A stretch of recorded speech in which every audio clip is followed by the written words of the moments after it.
کرنا بھی ضروری ہے. جس کو نیند کا غلبہ زیادہ ہے وہ کان گھوڑے کی طرح کھڑے کر کے بیٹھے. بات یاد ہے؟ بات کان لٹکے ہوئے کس کے ہوتے ہیں؟ گدھے کے. اور گھوڑے کے کان کیا ہوتے ہیں؟ تو لٹکے ہوئے کی کیا علامت ہے؟ سستی، کاہلی، نیند. آپ اس حکم میں شامل نہیں ہیں. یہ جو علماء ہیں نا، چونکہ آپ تو صرف ریکارڈنگ کے لیے ہیں نا، تو اس لیے آپ کو اجازت ہے آپ نیند کریں، کچھ کریں. ان کے لیے اجازت نہیں ہے. یہ تو گویا کیسے جیسے سی آئی ڈی والے ہیں جی. تو اب جو گدھے کی کانوں کی طرح بن کے بیٹھے ہوتے ہیں نا، ساری رات تہجد و نوافل میں گزار کے آتے ہیں. اتنی بڑی راتیں. سچی بات ہے، جب سے میں نے دورہ تفسیر پڑھانا شروع کیا ہے، رات کو 3 بجے خود بخود نیند کھل جاتی ہے. نیند آتی نہیں ہے. میں 3 بجے سے بیٹھا ہوں، اٹھتا ہوں، وضو کرتا ہوں، تہجد پڑھتا ہوں، پھر مطالعہ کرتا ہوں. دن کو تو لوفروں کی طرح کبھی ادھر کبھی ادھر گھومنا. تو بات یہ ہے کہ آپ کی نیند پوری نہیں ہوتی تو اس سے معلوم ہوتا ہے آپ کسی اور عمل میں مشغول رہتے ہیں جی. جب وہ عمل بھی جان آپ کی چھوڑتا نہیں ہے تو پھر آپ سوتے ہیں. عمل نہیں جان چھوڑتا، وہ بالکل ہی وہ عمل جان نہیں چھوڑتا، لیکن جان چھڑوانی پڑتی ہے. پھر صبح بھی نیند پوری نہیں ہوتی. تو اس لیے آپ بھی جلدی سونے کی کوشش کریں. میں بھی اتنا جلدی نہیں سوتا، 10:30 11 بجے سوتا ہوں. لیکن پھر میری عمر اتنی ہے کہ یہ عمر کہتی ہے کہ نیند ابھی کافی ہے، زیادہ ضرورت نہیں ہے. آپ کو زیادہ ضرورت ہے. تو اب کان کیا کر کے بیٹھنا ہے؟ کون سے کان؟ یہ اصطلاح میں نے ایجاد کی. ایک طالب علم بلوچ تھا ادھر تربت کا، صوفی مومن اس کا نام تھا. ادھر شاید پڑھتا ہے ابھی یہ خیر العلوم میں، صوفی مومن. وہ آتا صرف کے سبق میں. میں نے کہا صوفی جی یہ گھوڑے کے کان بناؤ، کیونکہ بلوچوں کی اکثریت گدھوں کے ساتھ بھی تعلق رکھتی ہے نا. میں نے کہا کبھی تو وہ لیاری نہیں گیا؟ میرا ناکا سے نیچے کبھی تو نہیں گیا؟ کہتے گیا ہوں. تو میں نے کہا تو ہی بتا دے گدھے کے کان کیسے ہوتے ہیں. اب ادھر گلشن غازی کے بھی آتے ہیں لڑکے، تو ان کو کہتا ہوں حاجرہ مسجد سے آگے گزرو نا تو وہاں اکثر گدھے باندھے ہوئے ہیں. تو آج دیکھ لینا اسماعیل، ٹھیک ہے. یہ بھی مجھ سے ماریں کھا کھا کے بیٹھا ہے. تو گدھے کے کان ولادیات ذبحا، ہر وقت تیار اور مستعد ہوتا ہے. گدھا کوچوان ڈنڈا مارے گا تو کان کھڑے ہو جائیں گے، وگرنہ سب کچھ کہتا ہے ختم ہو گئی دنیا سکون قبر میں ہے. اس کی قبر شروع ہو گئی جی، گدھے کی قبر شروع ہو گئی. گھوڑے بن کے بیٹھو. سنو کیا کہتا ہے مولوی جی. اس آیت کی تفسیر میں لکھتا ہے اس سے معلوم ہوا کہ کسی کو بشر کہنے میں اس کے فضائل و کمالات کے انکار کا پہلو نکلتا ہے. کسی کو بشر کہنے میں اس کے فضائل و کمالات کے انکار کا پہلو نکلتا ہے. اس لیے قرآن پاک میں پہلی بات ختم ہو گئی. کسی کو بشر کہنے میں اس کے کمالات، اس کے فضائل کا انکار ہوتا ہے. ایک بات. دوسری بات، اس لیے کہ قرآن پاک میں جا بجا انبیاء کرام کے بشر کہنے والوں کو، اس لیے قرآن پاک میں جا بجا انبیاء کرام کے بشر کہنے والوں کو کافر فرمایا گیا. کیا فرمایا گیا؟ کافر فرمایا گیا. جو انبیاء کو بشر کہے اس کو کیا کہا گیا ہے؟ یہ بہت بڑی بری بات اس نے کہی ہے. بہت بڑی بری بات اس نے کہی ہے. ابھی آپ نے حامیم سجدہ کی آیت نمبر 5 اور 6 سنی. جب انہوں نے کہا کہ ہمارے اور آپ کے درمیان پردے حائل ہیں تو حضور نے فرمایا انما انا بشر، میں کیا ہوں؟ گدھے کے کان کھڑے ہوئے یا نہ ہوئے؟ پہلے سے کھڑے تھے ماشاءاللہ۔ یہ کیا کہتا ہے؟ اس لیے قرآن پاک میں جا بجا انبیاء کرام کو بشر کہنے والوں کو کافر فرمایا گیا۔ جو نبیوں کو بشر کہے وہ کافر ہے، تو خود نبی کہے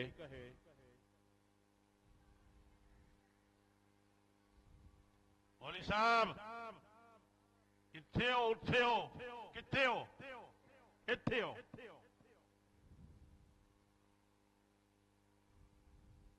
آپ کو سمجھ آئی بات نہیں آئی؟ ابھی آپ نے آیت سماعت فرمائی، حضور نے کیا فرمایا؟ میں کیا ہوں؟ بشر ہوں۔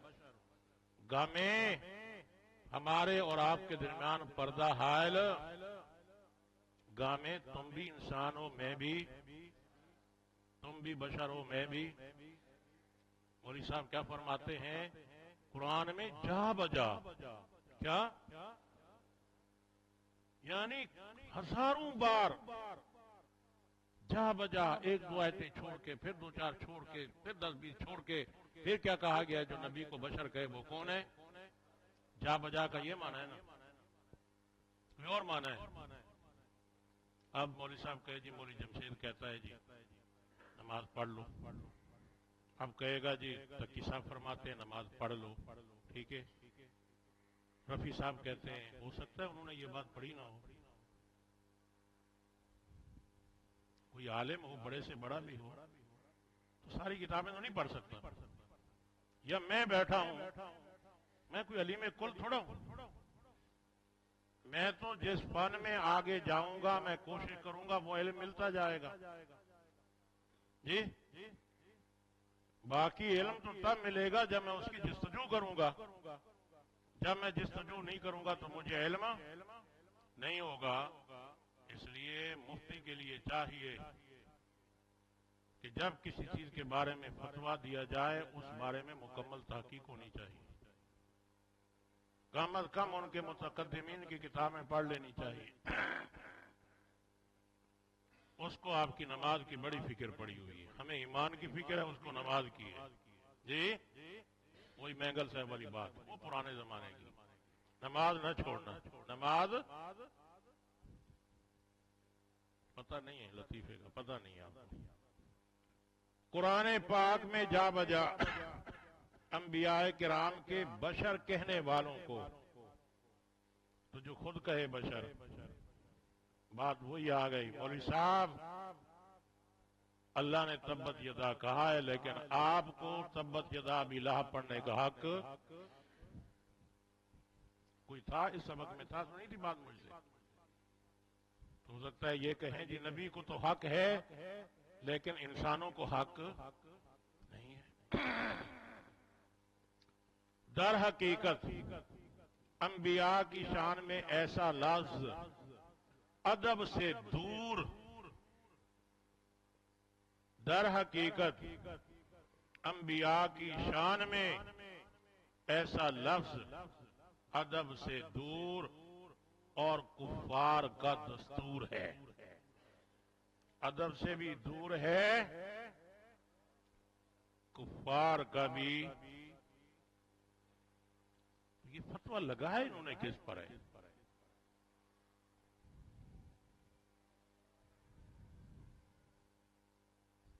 کیا کہتے ہیں؟ کفار کا اللہ کا نبی نعوذ باللہ پھر ایسا تھا؟ لا حول ولا قوت الا باللہ۔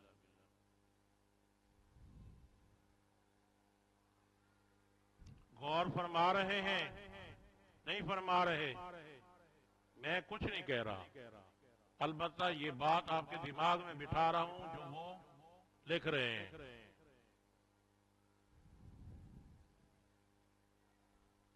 یہ قرآن کی تعریف ہے۔ یہ کیا ہے؟ قرآن کے الفاظ کی تحریف ہے تفسیر کی شکل میں،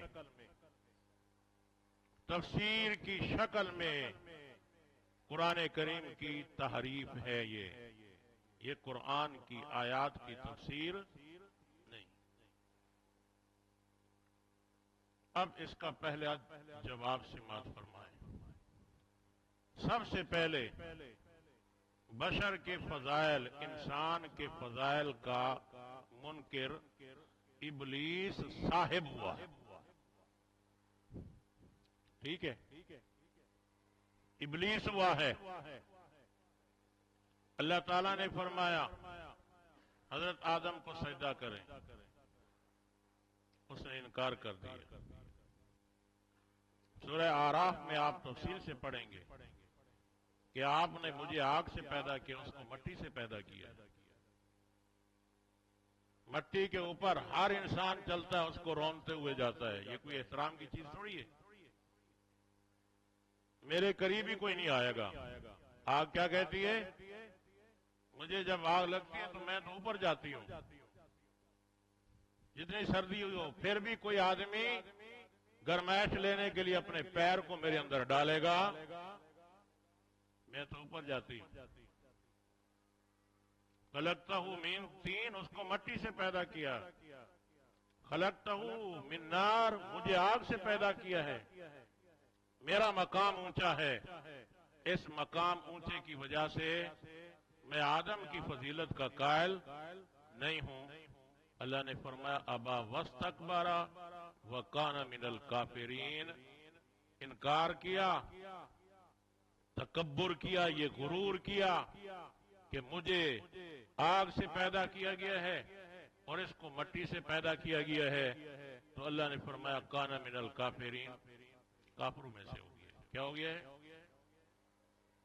تو ابلیس نے سب سے پہلے انسان کی فضیلت کا، بشر کی فضیلت کا انکار کیا تو وہ کافر ٹھہرا۔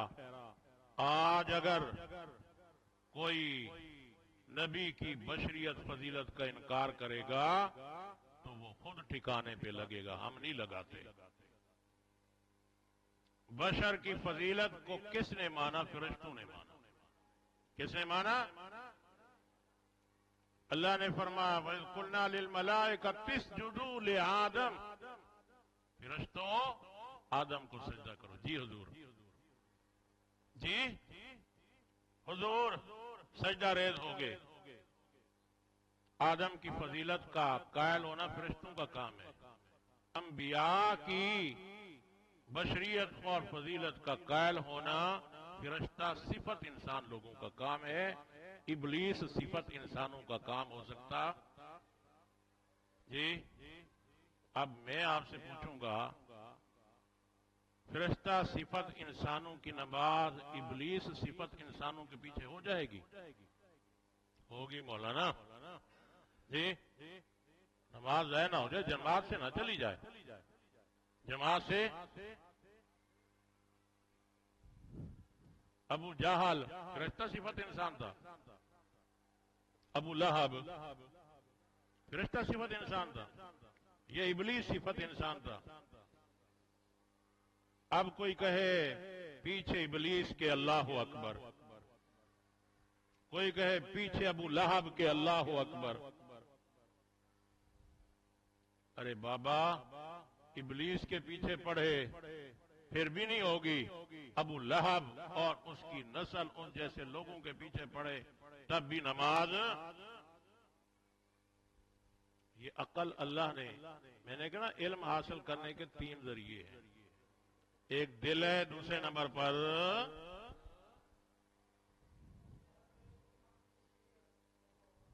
آپ کو کیا سرٹیفکیٹ حاصل ہے کہ اس بریلوی کا وہ عقیدہ نہیں ہے؟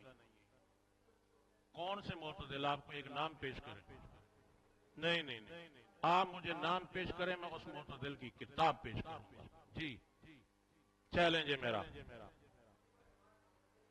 کوئی معتزل نہیں ہے، میں اس کے مدرسے کی کتاب پیش کر دوں گا، تبیان القرآن، تفسیر تبیان القرآن، مصنف غلام رسول سعیدی، ابھی قریب میں مرا ہے، اس کے مدرسے کا شیخ الحدیث تھا۔ مسلم شریف کی شرح لکھی اس نے، صحیح مسلم، تفسیر لکھی ہے تبیان القرآن،